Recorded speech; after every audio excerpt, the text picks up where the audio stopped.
So just how precious is your store traffic? Well, as they say, we never fully appreciate what we have until it's gone. And that was the lesson that many retailers learned as the pandemic struck with a vengeance. Store traffic didn't just dwindle, it literally went to zero.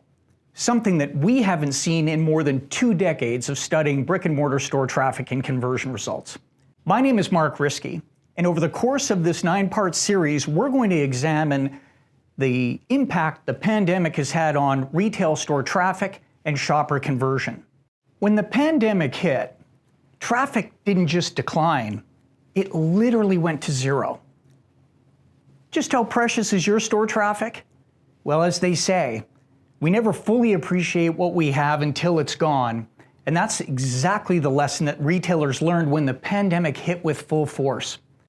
Shopping malls started to look like what you see behind me. Empty parking lots. The mall itself became this dystopian image torn from the pages of George Orwell. And you see, mall-based retailers had additional challenges because malls aren't great places to manage the logistics required for things like curbside pickup. But you know, the story of traffic wasn't just about the retailers that didn't have any. As I said, every retailer had some kind of traffic problem. For retailers that were deemed to be essential, they had too much traffic. Their stores were overrun with customers lined up down the street. But here was their problem: occupancy limits. You see, the government mandated that retailers could only have a small percentage of their store occupied by customers.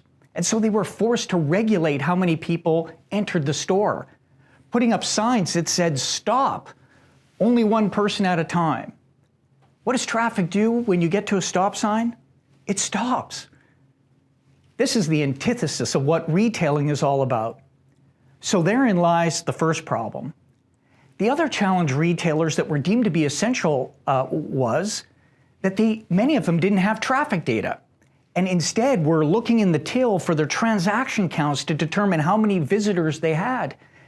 But the reality is those transaction counts were not even a close proxy for how many people were really visiting the store and trying to buy. And so here's the key takeaway from this lesson, and that is store traffic is a precious, non-renewable resource, precious like water. And like with any precious resource, it should be monitored closely and continuously. And that's the big takeaway for retailers as a result of this pandemic. Every retailer must track store traffic in every one of their locations.